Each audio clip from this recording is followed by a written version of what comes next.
अस्सलाम वालेकुम students. Education with care में आप सबको खुशामदीद कहते हैं और अपने सिलसिले को आगे बढ़ाते हैं। जो हमारी पिछली वीडियो में हम कर रहे थे मैथ्स क्लास 9 के, हम कर रहे थे चैप्टर 9 कॉन्ग्रुएंट ट्रायंगल्स।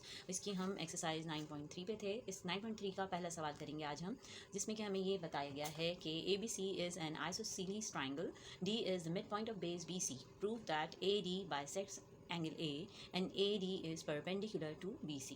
टर्मिनोलॉजीज मैं आप लोगों को अच्छे से पढ़ना सिखा चुकी हूँ। आइसोसेलेस इसे पढ़ा जाता है और ये आपके पास इसको हम परपेंडिकुलर यानी कि 90 डिग्री एंगल बना रहे हैं। अगर आप देखेंगे तो हमारे पास ABC is an isosceles triangle. Isosceles का मतलब है कि इसकी कोई सी दो साइड या दो एंगल इसके इक्वल है। D is the mid point of base BC। BC का ये बेस जो है, इसका मिड पॉइंट हमारे पास ये D कहलाएगा। ठीक है, इसके बाद कहा गया है कि proof that AD bisects angle A and AD is perpendicular to BC। तो ये जो हमारे पास इन्होंने कहा प्रूव दैट AD की जो लाइन है ये बाइसेक्ट करी है एंगल A को, दो इक्वल एंगल में डिवाइड करी है, ये हमें बताना है। और ये भी बताना है कि AD परपेंडिकुलर है यानी 90 का एंगल बना रहा है BC पर। तो अकॉर्डिंग टू द क्वेश्चन हमने अब इसका गिवन और प्रूफ जो है वो बताना है और उसके बाद इसको आगे लेके चलना है। क्योंकि यहाँ पे दिया हुआ है प्रूव, तो हमने यहाँ प्रूफ से अपना शुरू किया और गिवन की तरफ आगे बढ़ते हैं। गिवन में एक तो ये मौजूद है कि D is the mid point, और एक जो सबसे पहले मौजूद है ABC is an isosceles triangle. तो सबसे पहले हमने अपना पहली चीज़ जो हमें दी हुई है कि triangle ABC is an isosceles triangle. अब आइसोसेलेस ट्रायंगल का क्या मतलब हुआ कि इसका मतलब है कि AB की जो लाइन है ये AC के बराबर है। AB is congruent to AC। दूसरी बात जो इसमें गिवन है हमें वो ये पता है कि D इसका मिड पॉइंट है, ये वाला। ठीक है, तो हमने कहा D is the mid point of base. D is the mid point of base. ठीक हो गया यहाँ तक। अब इसमें जो नेक्स्ट चीज़ हमें देखनी है वो है टू प्रूफ। प्रूफ क्या करना है?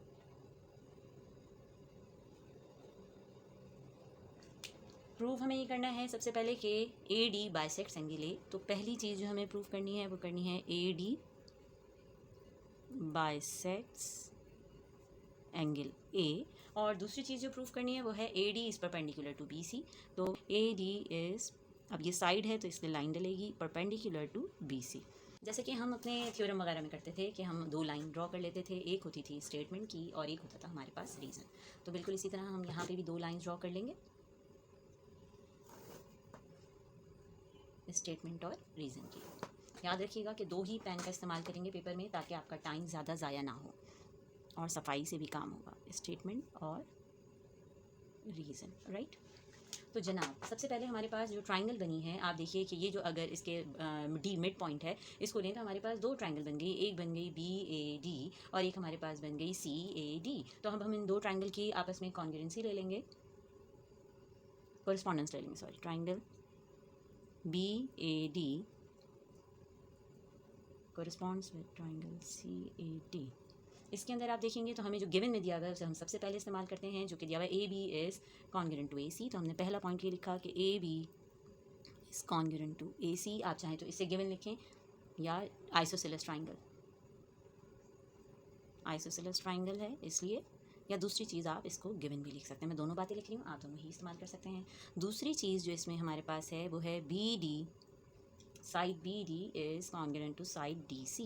आप D is mid point of base में यहाँ पे शो कर दीजिए कि BD is congruent to DC। क्योंकि मिड पॉइंट है, मिड का मतलब ये है कि ये दोनों बराबर होंगे। तो हमने इसको भी सेकंड आप लिख दीजिए, D इज़ मिड पॉइंट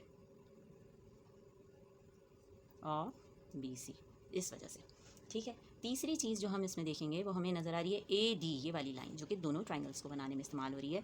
तो AD is congruent to AD, common है ये। तीसरी चीज़ में आ गया हमारे पास, ये हो गया कॉमन। तो जनाब अगर ये तीन चीज़ें किसी भी ट्रायंगल की साइड एंगल या दो साइड एक एंगल या दो एंगल एक साइड बराबर हो तो वो ट्रायंगल बराबर कहलाती है। तो हमने कहा so triangle BAD is congruent to triangle CAD। अब देखिए तीनों हमारे पास क्योंकि साइड हैं तो हमने कह दिया साइड साइड साइड पोस्टुलेट। जनाब अब ये दोनों ट्रायंगल्स जब आपस में बराबर हो गई हैं तो इसमें मौजूद जो एंगल्स होंगे अगर हम कहें तो इसकी बाकी चीज़ें भी बराबर होंगी, जैसे कि एंगल DAB बराबर होगा एंगल CAD के। तो हमने कहा so angle DAB will also congruent to angle CAD, और यहाँ पे आपने लिख दिया congruence by congruence of triangles. ठीक है, इसके बाद नेक्स्ट चीज़ जो आपके पास आ गई वो आपके पास आ गई कि AD bisects triangle angle A. ये हम पहली चीज़ निकाल रहे थे, मैं यहाँ लिख देती हूँ। पहली चीज़ जो हमें मालूम करनी थी कि AD बाइसेक्ट्स एंगल ए। ठीक है, ये मैंने यहाँ इस तरह लिख दिया है, लेकिन आप इसको बाकायदा हेडिंग के तौर से लिख दीजिएगा। तो AD बाइसेक्ट्स एंगल ए, एक तो हमारे पास ये चीज़ प्रूव हो गई। अब दूसरी चीज़ जो हमें मालूम करनी थी वो क्या मालूम करनी थी? AD is perpendicular to BC, ये निकालना है हमें। इसके लिए हम क्या करेंगे?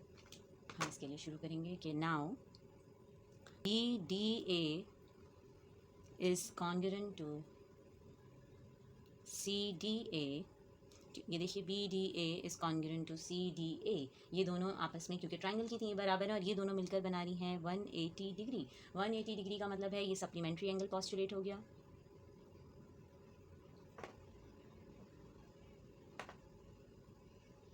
स्ट्रेट लाइन एंगल भी आप इसको कह सकते हैं कि ये यहाँ पे स्ट्रेट लाइन बना रहे हैं। अब इसके बाद आपने अगर कहा ये दोनों आपस में बराबर हैं तो इसका मतलब हुआ एंगल BDA इसके अगर बराबर है, ये दोनों मिलके 180 डिग्री बना रहे हैं, तो एंगल BDA सॉरी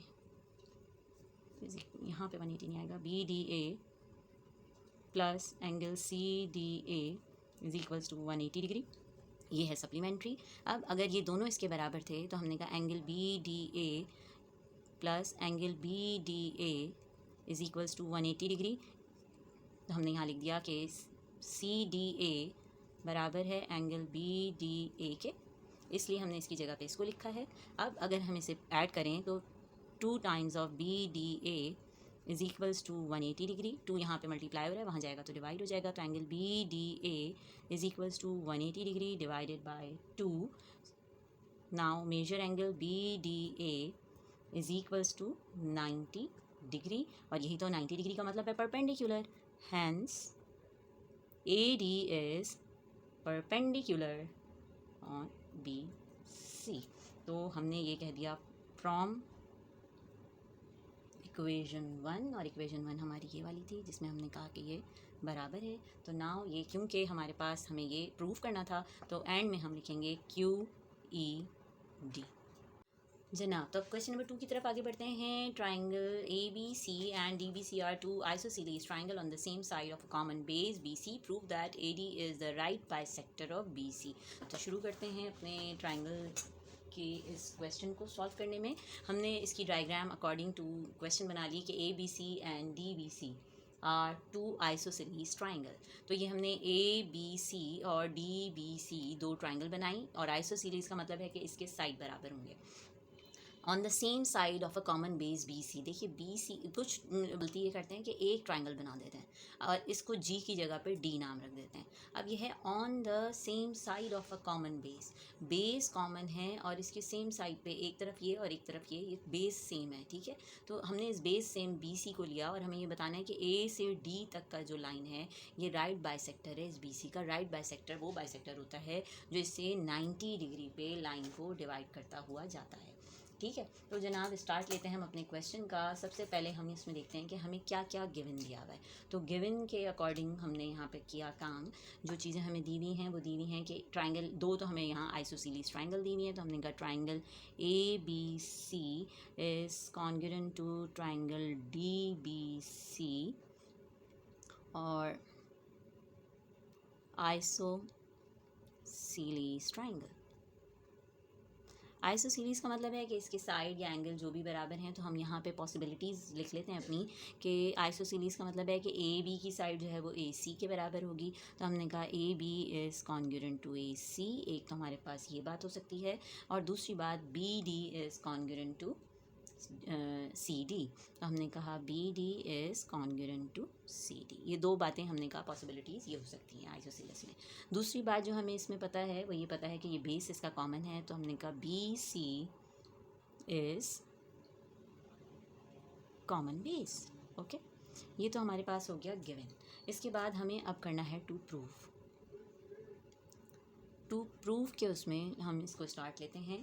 प्रूव हमें ये करना है कि सबसे पहले अगर यहाँ देखें तो prove that A D is the right bisector of B C, बस ये एक बात तो करनी है। तो हमने कहा कि A D is the right bisector of B C, और अगर इसे हम वैसे लिखें कि A D is perpendicular on B C, right, ये चीज़ हमें बतानी है। इसके बाद आ जाते हैं, इसमें यकीनन ये जो डॉटेड लाइन है ये हमारी कंस्ट्रक्शन को शो करती है। इन्होंने बताया हुआ नहीं था, ये मैंने किया है, तो मैं यहाँ पे कंस्ट्रक्शन लिख देती हूँ।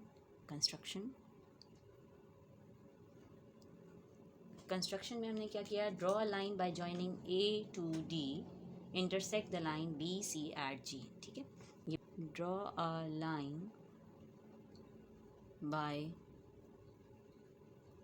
Joining the points A and D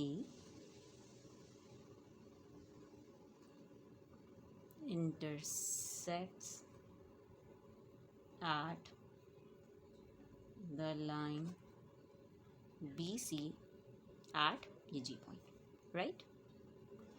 अब यहाँ से हम शुरू करेंगे अपना प्रूफ। हाँ जी, तैयार है?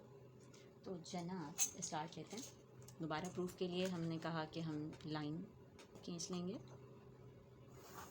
दो हिस्सों में इसको हम डिवाइड कर देंगे, दो कॉलम में, एक हो जाएगा स्टेटमेंट और एक हो जाएगा रीज़न।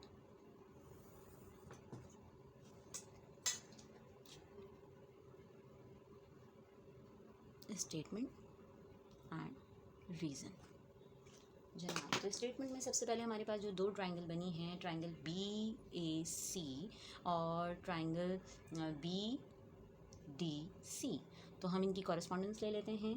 तो in triangle B A C correspond with triangle B D C, इसमें जो चीज़ें हमें गिवन हैं उनको हम पहले यूज़ करेंगे, जैसे कि आपको मैं हमेशा बताती हूँ। Major A C is congruent to major B D, ये रहा ए सी बराबर है बी डी के, तो ये हमें गिवन है। इसके बाद नेक्स्ट चीज़ जो है, मेजर ए बी कॉन्ग्रुएंट है डी सी के, ये भी अगेन हमारे पास गिवन आ जाएगा।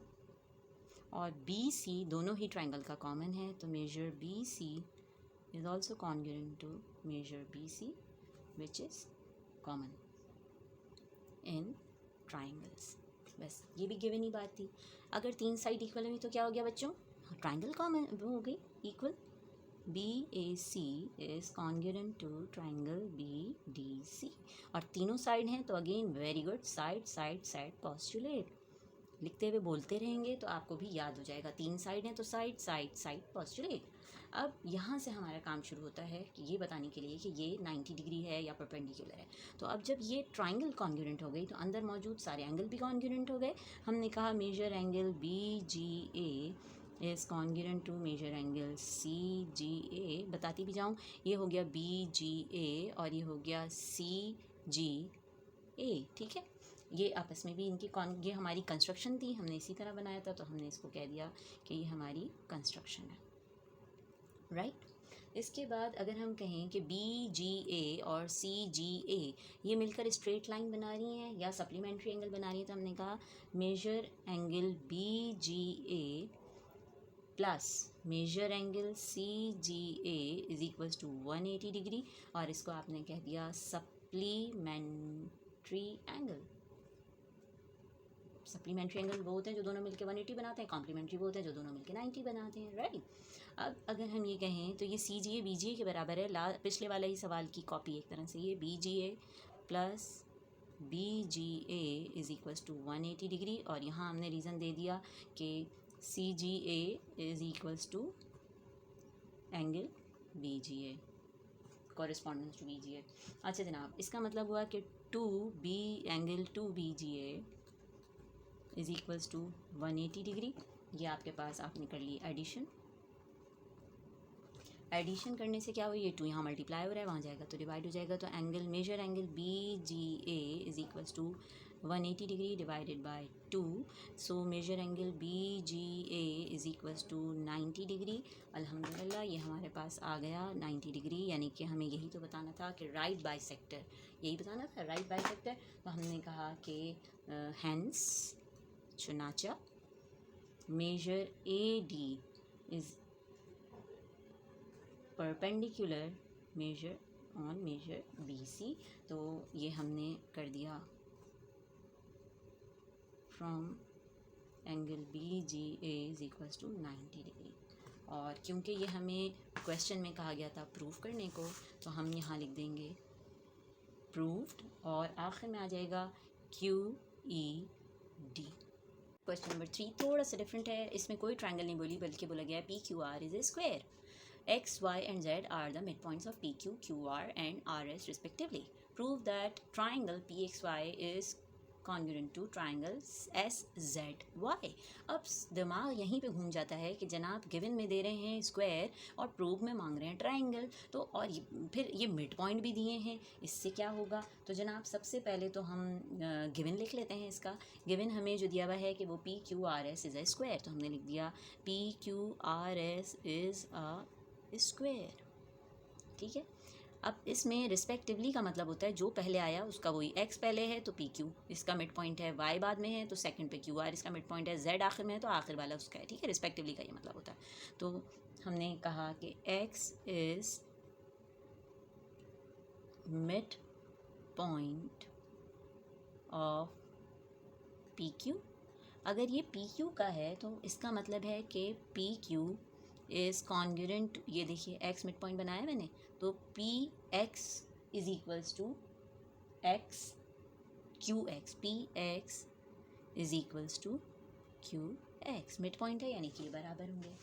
दूसरी बात जो हमें कही गई है, अच्छा ये स्क्वायर की सूरत में भी हमें ये पता है कि जो PQ है ये कॉन्ग्रुएंट होगा QR के, ये जो साइड है स्क्वायर की बराबर होती है ना, तो ये भी हम गिवन में ही लिख लेते हैं, ये RS के और ये बराबर होगा SP या PS के, ये चारों साइड बराबर है, ये मैंने स्क्वायर की सूरत में लिख दिया है। और ये मिड पॉइंट है PX is congruent to QX। दूसरा जो हमारे पास था Y is mid point of, Y किसका मिड पॉइंट था, QR का। तो अब इसके अंदर QY is equals to RY, QY is congruent to RY। तीसरा मिड पॉइंट Z था, Z is mid point of QR, RS is last one. So अब ये RS के लिए RZ और SZ, RZ is congruent to SZ। यहाँ तक यकीनन बात समझ आ गई होगी। अब हमें टू प्रूव करना है। प्रूफ क्या करना है जनाब, प्रूव ये करना है कि ट्राइंगल PXY कॉन्ग्रुएंट है ट्राइंगल SZY से। तो कहानी शुरू करने से पहले ये तो पता ही नहीं चला जनाब ट्राइंगल बन का नहीं है, उसके लिए हमें ज़रूरत है कंस्ट्रक्शन की, यानी हमें ख़ुद इसमें ट्राइंगल बनानी होगी, कंस्ट्रक्ट करनी होगी इस तरह से कि कोई मेजरमेंट हम छेड़े नहीं, क्योंकि छेड़ना तो वैसे भी बहुत बुरी बात होती है किसी भी चीज़ को, और फिर एग्ज़ाम पॉइंट ऑफ व्यू से तो बहुत ही ख़तरनाक बात है। हम क्या करेंगे, इसके वर्टाइसेस को आपस में मिला लेंगे, x को हमने मिला दिया y से, और क्योंकि जो हम काम करते हैं डॉटेड लाइन से करते हैं, जो रिकन्स्ट्रक्शन होती है, तो कंस्ट्रक्शन डॉटेड लाइन से शो हो रही है आपको। सेम इसी y मिड पॉइंट से हमने p को भी मिला लिया, फिर इसी y मिड पॉइंट से हमने s को मिलाना है,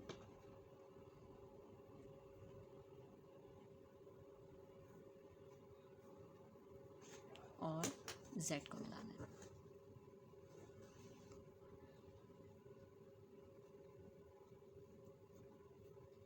ठीक है, नज़र आ रहा होगा यकीनन कि ये मैंने मिड पॉइंट्स को जो मिलाया है वर्टाइसेस को, ये मैंने डॉटेड लाइन से मिलाया है। इस सूरत में अब मैं शेड करके दिखा देती हूँ आपको कि ट्राइंगल जो बनी PXY वो कौन सी बनी, वो ये ट्राइंगल बनी, नज़र आ रही है, और जो SZY बनी वो ये ट्राइंगल बनी। यकीनन अब हल्की शेडिंग की है मैंने, नज़र आ रही होगी आपको। ठीक है, अब ये जो दो हमारे पास ट्राइंगल बनी, इनको हमें प्रूफ करना है। तो स्टार्ट करते हैं। कंस्ट्रक्शन पहले मैं लिख लूँ कि join point X to y and p to y to get triangle कौन सी बनी, पी एक्स वाई। अगेन फिर हमने एस और जेड को वाई से मिलाया तो हमने कहा join point Z to Y and S to Y to get triangle कौन सी मिल गई, एस जेड वाई। ये तो जादू हो गया है ना भाई। चलिए जनाब, अब हम करते हैं प्रूफ। प्रूफ में अगेन 2 लाइन डलेंगी, स्टेटमेंट और रीज़न की। अब तो चीज़ें याद होना शुरू हो गई होंगी। ये थ्योरम से ज़्यादा आसान ये काम होते हैं जो मैथमेटिकली आपको प्रूफ करने होते हैं। और ज्योमेट्री, आपको जिन बच्चों के फार्मूलाज कैलकुलेशन वगैरह वीक है वो इन चीज़ों पे काम करेंगे तो आपकी ज्योमेट्री से आप अपने नंबर उठा सकते हैं, आपको आपकी चॉइस निकल सकती है क्वेश्चन में। स्टेटमेंट और रीज़न। और फिर maths is the game of practice. जितना आप प्रैक्टिस करेंगे आंख बंद करके भी क्वेश्चन आ जाएगा याद। Triangle P X Y correspondence with triangle S Z Y. इन दो की कॉरस्पॉन्डेंस में हमें ये पता है, देखिए ऊपर हम लिख चुके थे पी एक्स क्यू एक्स के बराबर है। तो अब अगर हम ये सब बराबर थे तो पी एक्स एस जेड के भी बराबर हुआ, क्योंकि ये मत भूलिएगा कि ऊपर ये हमने लिखा था ये सब बराबर है साइड, तो इसके मिड पॉइंट्स भी बराबर हुए। तो हमने कहा कि P X is congruent to S Z. चलिए मेजरमेंट का एम भी लिख देते हैं। और ये हमने कर दिया equal sides from midpoints of square। Square के मिड पॉइंट से इक्वल साइज है इनका। पहली चीज़ तो ये हो गई इस ट्राइंगल की प्रूफ। दूसरी चीज़ पे आ जाएं तो पी वाई ये भी कॉन्ग्रुएंट है एस वाई के, और सेम रीज़न है ये हमारे पास, ठीक है। उसके बाद तीसरी चीज़ जो हमें यहाँ से पता है वो एक्स वाई वो कॉन्ग्रुएंट है वाई जेड का, ठीक है। तो हमने ये पॉइंट ऑफ द स्क्वायर, ये जो joint the vertex to the mid point हमने जो काम किया था, vertex to the mid point, ये हमें गिवन में ही था। और आप चाहें तो इन सबको एज अ गिवन भी लिख सकते हैं। इसके बाद जो हमारे पास इन 3 चीज़ों की वजह से जब किसी दो ट्राइंगल्स की कोई सी भी 3 साइड आपस में बराबर हो तो वो ट्राइंगल कॉन्ग्रुएंट होती है। So triangle P X Y is congruent to triangle S Z Y. Again क्या है, साइड साइड साइड, तो by side side side postulate. और जनाब क्योंकि ये हमें करना था प्रूफ तो ये हो गया QED, यहाँ पे प्रूफ भी लिख लीजिए। और जनाब ये हो गई हमारी एक्सरसाइज 9.3। हंसते खेलते ख़त्म हो गई। अल्लाह ताला आप लोगों को खुश रखे, दूसरों में भी इसको शेयर कीजिए, सदका जारी का हिस्सा बनिए। अपना बहुत ख्याल रखिए। अगली वीडियो तक के लिए अल्लाह हाफ़िज़।